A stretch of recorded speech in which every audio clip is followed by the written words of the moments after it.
മാംസപിണ്ഡം മാത്രമാണ് ഇയാളെങ്കിൽ ഇയാളിൽ നിന്ന് ഒരു പരിരക്ഷയും സീതയ്ക്ക് ആവശ്യമില്ല.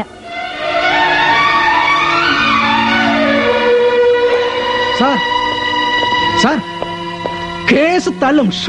ഒരു മെഡിക്കൽ ഒരു അക്ഷരം മിണ്ടരുത്. നിങ്ങൾ എന്നെ അവമാനിച്ചു, പരസ്യമായി അവമാനിച്ചു. കേസ് ജയിക്കാൻ വേണ്ടി എനിക്കൊന്നും കേൾക്കണ്ട.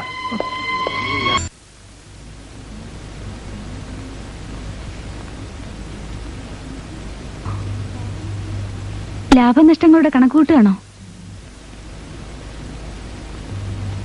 ഇന്ന് ശ്രീയേട്ടൻ വളരെ ജെന്റിലായിരിക്കുന്നല്ലോ. വന്നു, ബെല്ലടിച്ചു, വെയിറ്റ് ചെയ്യുന്നു. വന്നു കയറിയാൽ അടുക്കളയിൽ എത്തുന്ന ആളാ. ഇത്രയും ഡീസൻസി നമുക്ക് വേണ്ട. എന്റെ കത്ത് കിട്ടിയല്ലേ? കിട്ടി.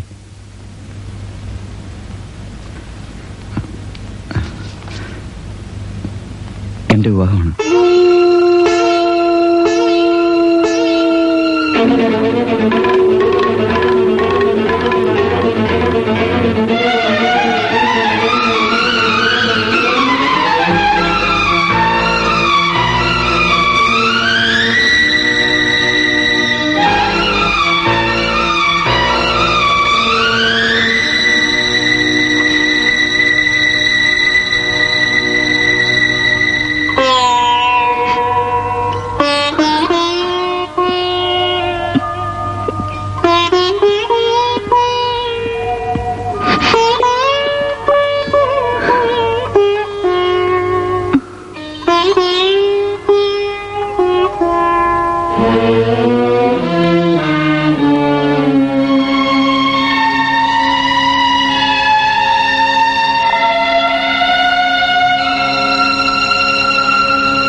ശ്രീദേവി, നല്ല പേര്.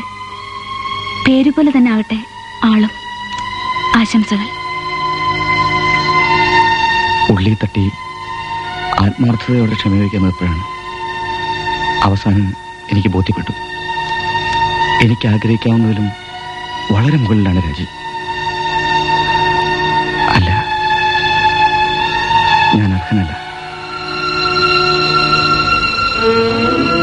ഇവളൊരു പാവം പെണ്ണാണ്. പേടീസ് തോറ്റ് തുന്നൽ പിടിക്കുന്നു. അങ്ങനെയുള്ളൊരു പെണ്ണാകുമ്പോൾ എൻ്റെ എല്ലാ ഇഷ്ടങ്ങൾക്കും വിവരക്കേടുകൾക്കുമൊത്ത് അമ്മാവനെ ഞാൻ പിന്നെ ഒന്ന് കണ്ടോളാം.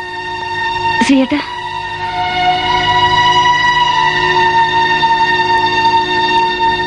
എന്റെ വിവാഹ സമ്മാനം ഇത് ശ്രീദേവി അണിയിക്കണം.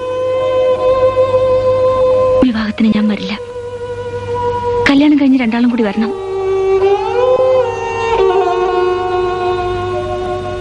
വരട്ടെ.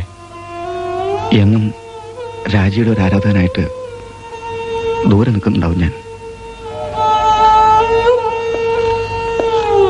ഒരപേക്ഷ.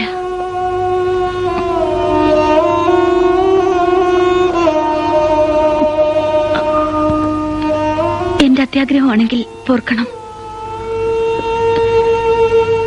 ശ്രീദേവിയോട് സമ്മതിച്ചാലേ ഇതനുവദിക്കണ്ടു.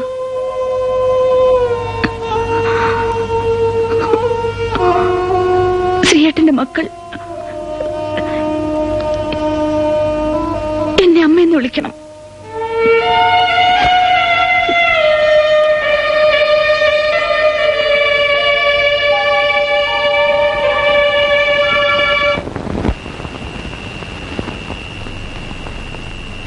അച്ഛാ, അച്ഛൻ കിടക്കുന്നില്ലേ? ഇത്തിരി കഴിയട്ടെ.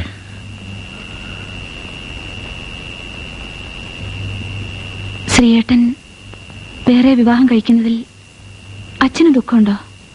ഏയ്, എന്തിന്?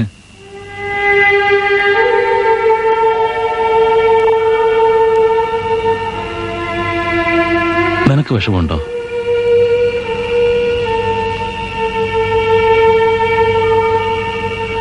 ഒരു തടസ്സം നീങ്ങിന്ന് വിചാരിക്കാം.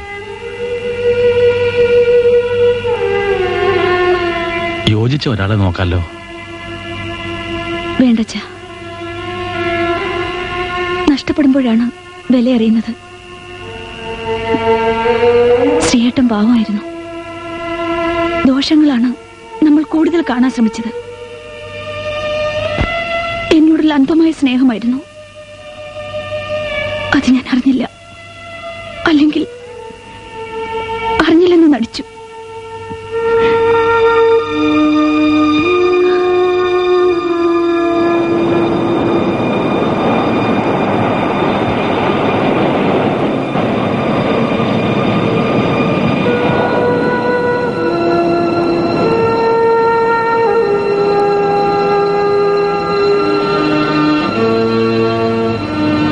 ടീച്ചർ ഒറ്റയ്ക്കായി അല്ലേ? ശ്രീനിവാസന്റെ ഇൻവിറ്റേഷൻ കിട്ടി. എനിക്ക് സഹതാപമാണ് തോന്നിയത്, ടീച്ചറോടല്ല, അയാളോട്. പ്ലീസ്, നമുക്ക് സംസാരിക്കണ്ട. ശരി, നമുക്ക് മറ്റെന്തെങ്കിലും സംസാരിക്കാം. ആരോടെങ്കിലും മനസ്സ് തുറന്ന് സംസാരിച്ചിട്ട് വളരെ നാളായിരിക്കുന്നു. ഒളിച്ചോട്ടമായിരുന്നു എല്ലാവരിൽ നിന്നും. ടീച്ചറേയും ബുദ്ധിമുട്ടിക്കുകയാണോ? അല്ല. വിരോധമില്ലെങ്കിൽ നമുക്കല്പം നടക്കാം.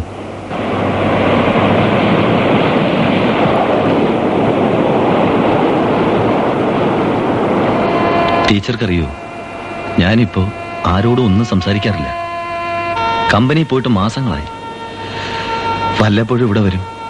ആളൊഴിഞ്ഞ ഏതെങ്കിലും ഭാഗത്ത് കുറെ നേരം ഇരിക്കും. സുഹൃത്തുക്കളെ എനിക്ക് ഭയമാണ്.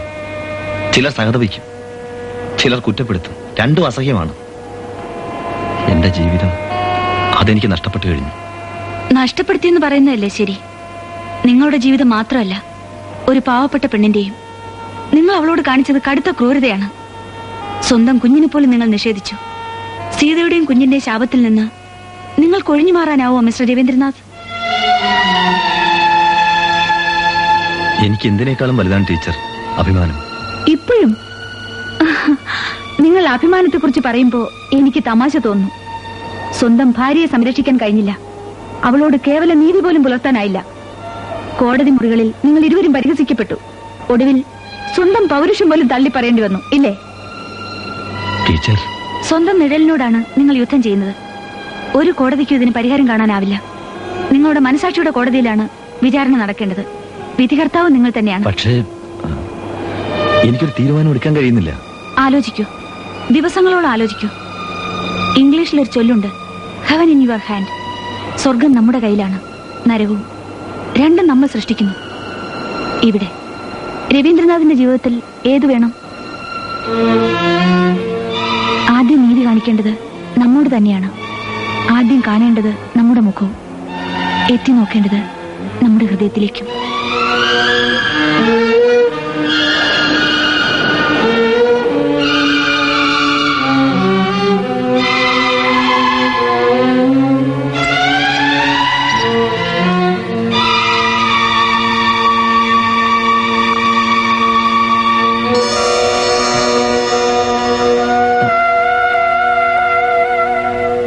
ആദ്യം നീതി കാണിക്കേണ്ടത് നമ്മോട് തന്നെയാണ്.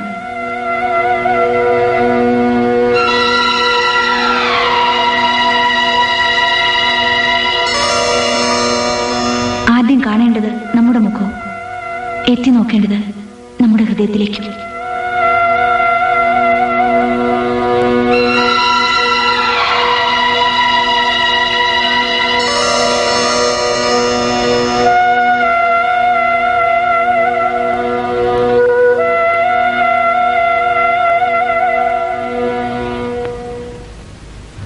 ഇന്നലെ രാത്രി മുഴുവൻ ഞാൻ ആലോചിച്ചു.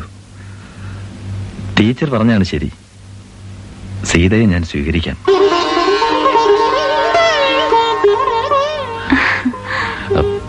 വല്ലാതെ വൈകിപ്പോയ ഒരു തീരുമാനമാണെങ്കിലും ഞങ്ങൾക്ക് വളരെയധികം സന്തോഷമുണ്ട്. ഞാൻ സീതയെ വിളിക്കാം. നിൽക്കൂ, ഒരു കാര്യം കൂടി എനിക്ക് പറയാനുണ്ട്. അത് സീതയോട് നേരിട്ട് പറയാൻ എനിക്ക് ബുദ്ധിമുട്ടുണ്ട്. വളരെ നാളത്തെ ഞങ്ങളുടെ പ്രാർത്ഥനയുടെ ഫലമാണ് സീതയുടെ വയറ്റിൽ വളരുന്ന കുഞ്ഞ്. സീതയ്ക്ക് സംഭവിച്ച ഈ അവമാനത്തിന്റെ കഥ 3-4 വർഷം കഴിയുമ്പോൾ എല്ലാരും മറക്കും. പക്ഷേ ആ കുഞ്ഞ് ജനിച്ചാൽ അതിനെ കാണുമ്പോഴൊക്കെ എല്ലാവരും ഈ കഥകൾ ഓർക്കും. മാത്രമല്ല, സത്യം ഞങ്ങൾക്കറിയാമെങ്കിലും എന്റെ പിതൃത്വം ആരും അംഗീകരിക്കില്ല. അതുകൊണ്ട് ഈ കുഞ്ഞ് വേണ്ട. ഇത്രയും വലിയ ക്രൂരത വേണോ? അവൾ ഇതുവരെ അനുഭവിച്ചതൊന്നും പോരെ? ഒന്നും ഓർക്കാഞ്ഞിട്ടല്ല. ഈ കുഞ്ഞിനെ വരെ ഈ അവമാനം പിന്തുടരില്ലേ? അവനെ എല്ലാവരും കളിയാക്കി ചിരിക്കില്ലേ? അത് വയ്യ. നിങ്ങൾ പറഞ്ഞത്